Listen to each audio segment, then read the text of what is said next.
모든 사람이 그렇게 강조하죠. 인생은 속도가 아니라 방향이라고. 많이 들으셨죠? 누가 더 빨리 가냐, 그게 중요하지 않다. 오히려 방향이 정확하냐. 방향이 틀리면 빨리 갈수록 위험합니다. 그렇지 않나요? 잘못된 그곳을 향하여 가는 속도는 빠를수록 손해 아닙니까? 돌이킬 수 있는 시간도 없이 말이죠.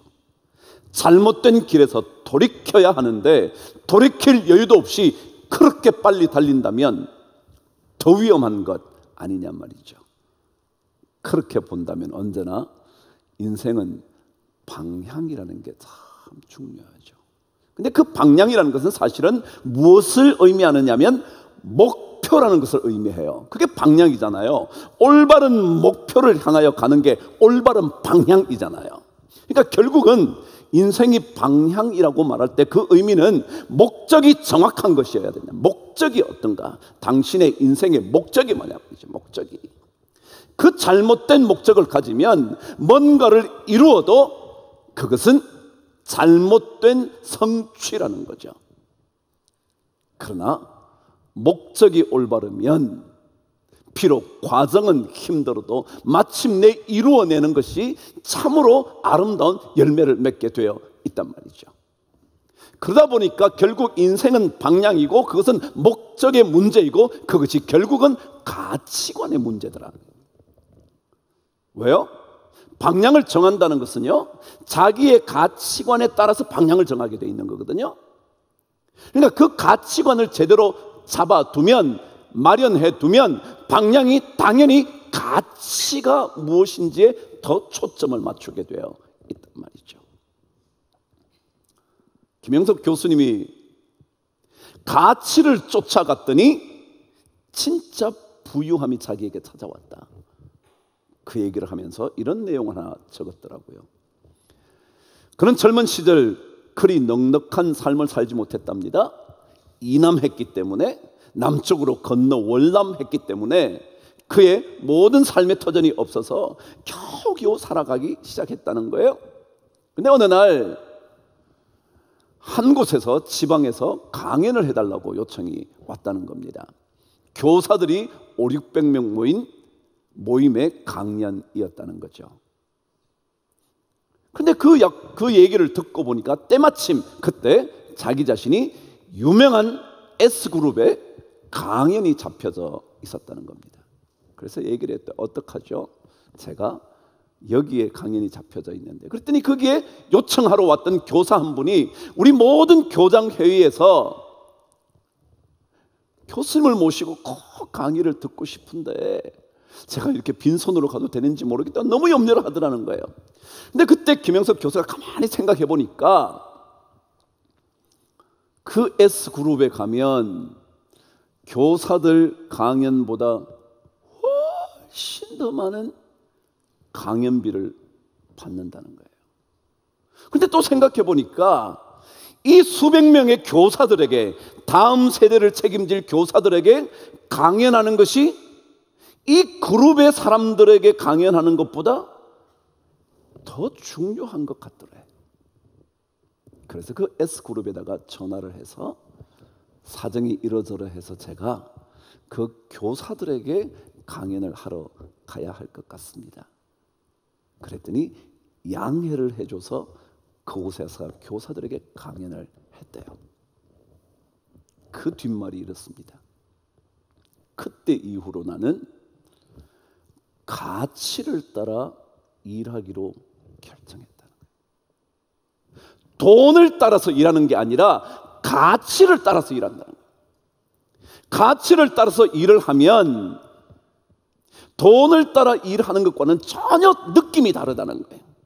돈을 따라서 일을 하기 시작하면, 수입을 위해서 일을 하기 시작하면 쉽게 피곤해진대. 내가 꼭 이거 해야 되나? 그리고 쉽게 일하기가 싫어지는 혐오감까지 생기기도 한대요. 쉽게 일을 떠나고 싶기도 한데, 나 그만할래, 이거 그만할래. 근데 가치를 쫓아가면 일의 성취감이 있고요, 일에 점점 더 기쁨이 주어지고요, 이를 통하여 자신의 삶이 어떤 삶이 되어가는지에 대하여 행복해진다는 거예요. 가치, 이런 방향, 목적, 가치라는 게 참 이게 중요하다는 거예요. 오늘 성경은요, 아브라함과 롯의 이야기예요. 아브라함과 롯의 이야기를 통하여 가치 있는 삶, 그리스도인들이 어떤 가치를 가지고 살아야 하는가, 어떤 가치관을 가지고 인생의 방향을 설정해야 되는가, 그것을 오늘 한번 묵상해 보려고 하는 거죠. 여러분과 저는 무엇을 쫓아 살아갑니까? 여러분은 무엇을 향하여 여러분과 저의 삶의 시간을 투자하기로 결정하셨습니까? 그것이 진짜 가치 있는 일인지, 그리고 진짜 그리스도인다운 가치를 이루어가는 일인지 한번 조금은 더 생각해 보면 삶이 훨씬 더 좋을 거다. 그게 오늘 아브라함과 롯의 이야기이다 라는 거예요. 자, 오늘 13장 1절은 이렇게 시작합니다. 중요한 한 내용입니다. 저와 함께 읽어보시죠. 시작. 아브라함이 애굽에서 그와 그의 아내와 모든 소유와 롯과 함께 네겝으로 올라갔다 그랬습니다. 아브라함이 어디에서요? 애굽에서 어디로 갔다고요? 네겝으로 올라갔대요. 그럼 네겝이라는 것은요, 원래 황무지라는 뜻입니다. 근데 이 네겝 지역은 어디냐 하면 이스라엘 땅의 가장 남쪽 지역에 있습니다. 그래서 대개 옛날 성경은 이걸 남방이라 그렇게 불렀습니다. 남방, 옛날 여러분 개역 한글을 나중에 보시면 네겝으로 올라갔다 그러지 않고 남방으로 올라가니 이렇게 말합니다. 왜냐하면 그게 가장 남쪽에 있었기 때문에 그렇죠. 그런데 그곳이 황야 지역입니다.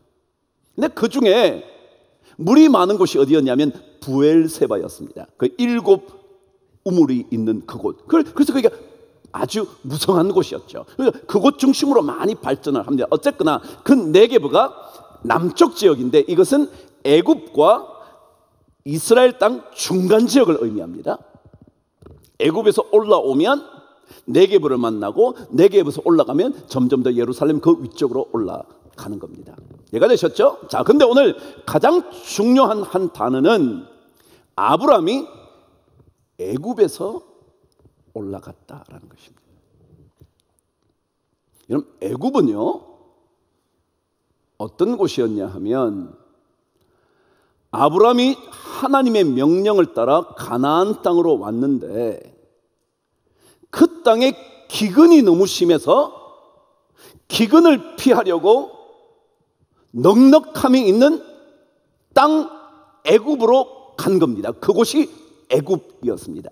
12장 10절 저와 함께 읽어보겠습니다. 읽어보시죠. 시작. 그 땅에 기근이 들었으므로 아브라함이 애굽에 거류하려고 그리로 내려갔으니 이는 그 땅에 기근이 심하였습니다. 그랬어요. 하나님께서 가나안 땅으로 오라 그래서 그가 왔어요. 하란에서부터 온 겁니다. 왔는데 너무 기근이 심한 거예요. 그래서 그가 기근을 피하여 애굽으로 내려간 겁니다. 하나님께서 가나안 땅을 아브라함에게 주시겠다고 그랬는데 와보니까 너무 황량한 겁니다. 너무 기근이 심한 겁니다. 그래서 그가 기근을 피해서 애굽으로 갔습니다. 방향이 맞았나요? 틀렸나요? 틀린 겁니다. 왜요? 하나님은 아브라함에게 이스라엘 팔레스타인 그 땅 가나안 땅을 주시겠다 그랬지 애굽 땅을 준다고 하신 적이 없거든요. 근데 아브라함이 뭘 선택했냐면 기근을 피해서 뭘 선택했다고요? 넉넉함이 있는 애굽을 선택한 겁니다. 그 애굽에서 살다가 마침내 그가 어려움을 겪기 시작하면서 애굽을 떠나 네겝, 다시 말하면 이스라엘 땅으로 오는 이야기가 13장 1절의 얘기입니다. 그렇습니다. 신앙인들의 가치 있는 삶은요, 애굽으로 향했던 삶을 다시 가나안으로 되돌리는 겁니다. 그게 방향입니다. 기근이 있다고 여러분 함부로 기근을 피하려고 하지 마십시오. 그곳이 하나님의 땅이면 기근이건 아니건 관계가 없어야 합니다. 우리는 하나님을 포기하면서 기근을 해결하려고 합니다. 이게 신앙인들의 약점이 됩니다. 하나님은 가나안 땅을 원하시는데, 가나안 땅을 우리에게 주시고 싶어 하시는데, 우리는 자꾸 가나안이 힘들다며 넉넉하고 풍성한 애굽을 자꾸 선택하는 겁니다. 근데 드디어 그 애굽을 떠나기로 결정한 아브라함, 그게 오늘 13장입니다. 여기에 그리스도인의 가치가 있는 겁니다. 어디를 떠나는 거예요? 애굽을 떠나는 거예요. 다시 말하면 하나님께서 말씀하신 곳이 아닌 그곳을 떠나는 거예요. 그게 신앙입니다. 그게 신앙인의 가치입니다. 돈 좀 더 번다고 하나님의 가치를 포기하시면 애굽으로 가는 겁니다.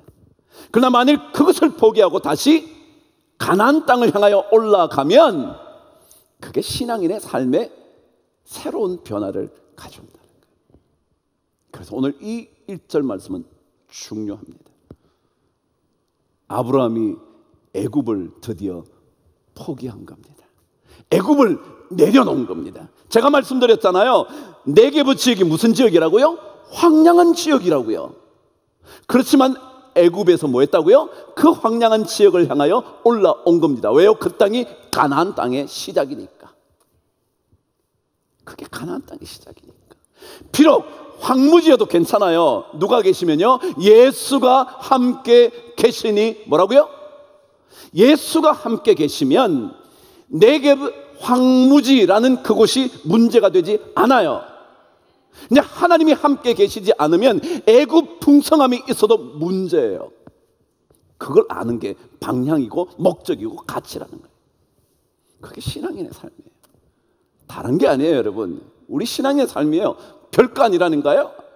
하나님께서 말씀하신 곳이라면 그곳이 어려움이 있어도요, 고난이 있어도요, 기근이 있어도요, 풍부하지 못해도요, 갈등이 있어도요, 상관없어요.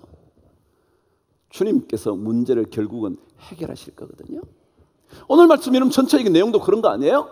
롯이 좋은 곳을 차지해서 가잖아요. 그게 문제가 아니라고요, 여러분. 그게 문제가 아니에요. 좋은 거 다 빼앗겼다? 그래서 억울하다? 그래서 내 삶이 무너질 것 같다? 그게 아니라고요. 전혀 그하고 관계없어요. 하나님과 함께 있으면 돼요. 그게 신앙의 삶이죠. 드디어 그가 애굽에서 가나안으로, 네게브 지역 그곳으로 드디어 올라간 겁니다. 자, 올라가서 드디어 네게브 남방 지역에서 점점 드디어 가나안 핵심부로 올라가는 내용이 3절에 기록되어 있습니다. 읽어 보실까요? 시작.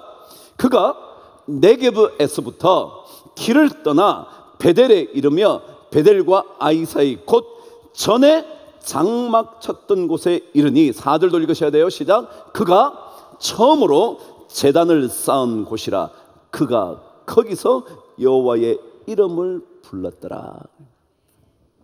3절에 중요한 한 단어를 발견해 보시죠. 전에라는 말은 무슨 뜻이냐면, 전이라는 말은 처음이라는 단어입니다. 처음이라는 단어이며 동시에 열다라는 뜻을 가지고 있는 단어입니다. 그리고 전에라는 에라는 말에는 그때의 그런 뜻입니다. 처음 그때의라는 겁니다. 신앙은요, 하나님께서 말씀하신, 여러분과 하나님이 만났던, 여러분과 제가 신앙의 삶을 열심히 살아왔던 그때 처음에 그 장소로 되돌아가는 겁니다. 왜냐하면 그때만큼 뜨거운 마음이었거든요. 처음 그때만큼 열심히 때가 없거든요. 세월이 지나면요 열심을 다 잃어버려요. 하자 그러면요 다 뭐 그냥 바쁘고 일해서 그렇고 뭐 이유가 너무 많아. 생각해 보세요. 아브라함이 하란을 떠나서 가나안 땅에 왔어요. 그 처음에 정착한 곳이 베델그 지기. 거기에서 그가 처음으로 제단을 쌓는 겁니다. 야, 하나님께서 드디어 여기까지 인도해 주셨구나. 그리고 제단을 쌓았던 곳입니다. 그러니까 그때 그곳이 얼마나 그의 영적인 삶의 중요한 장소였겠냐고요. 바로 거기에 전에 장막을 치면서 거기에서 제단을 쌓았던 그곳에 다시 아브라함이 올라가 제단을 쌓았다는 겁니다. 신앙은요 처음을 회복하는 거예요. 처음을 하나님께 예배를 드렸던 그 처음이요. 왜 우리는 신앙생활 오래 하면 무뎌질까요? 왜 신앙생활 오래 하면 찬송이 점점 더 식는 걸까요? 왜 신앙생활 오래 하면 기도하라 그러면 재미없어 하는 걸까요? 소리를 내도 이상하다 그럴까요? 처음에는 그렇게 뜨겁게 소리를 지르면서 남들이 말려도 더 뜨겁게 기도했는데 왜 이제는 남들 눈치만 보는 거죠? 왜요? 처음을 잃어버린 거예요. 그래서 주님께서도 마지막 교회들의 모습의 이야기를 하면서 처음 사랑을 버렸다 그러잖아요. 그래서 오늘 성경에 나타난 13장에 곧 전에 장막을 쳤던 그곳에서 제단을 다시 쌓는 일, 처음처럼 다시 한번 우리의 믿음을 열어보는 일, 이게 중요하다. 이게 신앙인의 방향이고 목적이고 가치다. 그곳에 다시 제단을 쌓는 거예요. 신앙은요 새로운 출발이 중요해요. 또다시 새롭게 나아가 보는 거죠. 그래서 신앙은 자꾸 회복해야 돼요. 실패할 수 있잖아요. 실패할 수 있지만 또 회복해 보는 거예요. 여러분의 계획보다, 여러분의 뜻보다 더 크신 주님의 계획을 신뢰해야 되지 않으시겠습니까? 그게 우리 신앙이잖아요. 살면 살수록요 예수 믿는 게 시들시들해져 가지고요 자기 계획이 점점 더 많아지는 거예요. 처음에는요 하나님께 모든 걸 맡겨요. 다 내놓겠습니다. 그러다 조금 지나면 요만큼만 남겨놓고요, 조금 더 지나면 좀 더 남겨놓고요. 그래서 하나님의 크고 놀라우신 계획을 신뢰하면서 두려움을 다 내려놓는 거예요. 예수 처음 믿으면 두려울 거 없잖아요. 그런데 자꾸 믿으면서 우리는 두려움을 갖게 되죠. 자꾸 믿으면서 세상의 풍랑을 자꾸 보게 되죠. 풍랑을 보는 순간 빠져가는 줄도 모르고 우리는 자꾸 보는 거죠. 주님 보면 되는데 그게 회복이에요. 그게 바로 오늘 말씀처럼 애굽을 떠나서 다시 베델로 가서 그곳에 처음에 제단을 쌓았던 것처럼 제단을 쌓는 일, 그게 중요하다. 여러분 제단이라는 낱말은 원래 뜻이 뭐냐면요 희생 제물을 죽인다 그런 뜻이에요. 그게 제단이에요. 여러분과 제 안에 신앙생활에 하나님께 드려야 할 희생의 제물들이 신앙생활하면서 자꾸 커져야 되는데 예수 믿으면 믿을수록 희생할 것들을 자꾸 제거해요. 시간 내다 그러면 바쁘다 그러고요, 뭐 안 된다 그러고 재미없다 그러고요, 뭐가 어떻다 그러고 자꾸 희생 제물 바칠 제단이 사라지는 거예요. 여러분 그런 거예요. 제단이 다른 게 아니에요. 희생 제물을 죽이는 곳이 뭐냐면 단이었어요. 제단. 그 단어라고요. 신앙생활 참 이상한 거거든요. 그래서 주님이 오늘 어쩌면 아브라함을 통해서 그때 처음에 제단을 쌓았던 그곳에 다시 한번 제단을 쌓아봐. 그때부터 아브라함의 인생이 본격적으로 놀라운 인생이 되기 시작합니다. 12장에는요 하나님께서 약속을 주시는 거거든요. 12장이 아브라함 얘기가 처음이잖아요. 처음 얘기 나오는데 거기에는 하나님이 약속하시는 내용들만 쫙 담겨져 있어요. 그 약속이 이제 성취되어야 되잖아요. 그것들이 성취되는 것을 13장 넘어가면서 계속 발견하게 된단 말이죠. 그래서 사도 바울은 자기 자신의 삶이 희생제물이 되는 삶이라 생각하며 늘 이런 고백을 했죠. 나는 날마다 뭐 한다고요? 죽노라. 그게 뭐예요? 희생 제물이 되겠다는 거예요. 4절 말씀 여러분이 함께 읽었어요. 그래서 그것에 드디어 하나님의 이름을 불렀던 거예요. 근데 그가 애굽에서 나올 때 참 많은 것을 가지게 됐어요. 하나님이 복을 주신 거죠. 복을 주셔 넉넉하게 됐어요. 자, 저와 함께 5절과 6절 거기까지 읽겠습니다. 시작. 아브라함의 일행 롯도 양과 소와 장막이 있으므로 그 땅이 그들이 동거하기에 넉넉하지 못하였으니 이는 그들의 소유가 많아서 동거할 수 없었음이니라. 아멘. 신앙은요, 많아질 때 주의해야 돼요. 많아질 때. 사업 잘 되시나요? 너무 감사하죠. 저도 여러분 사업 잘 되기를 늘 기도해요. 정말입니다. 진짜 여러분 사업 잘 되기를 제가 기도해요. 그런데요, 넉넉할 때 주의하셔야 돼요. 왜냐하면 그때 되면 오늘 말씀은 동거할 수 없었음이더라. 동거할 수 없음. 함께 있기가 어려웠다는 거예요. 물론 이 말씀은 아브라함과 롯이 함께 있을 수 없다는 말씀이지만 저는 갑자기 저에게 무슨 얘기가 확 들어왔냐면 우리 삶에 넉넉함이 생기면 저와 하나님이 동거하기가 어려워지는 것은 아닐까, 이 생각이 드는 거예요. 이 생각이 조금 넉넉해지면 사람들은요 하나님과 동거하고 싶지 않은 겁니다.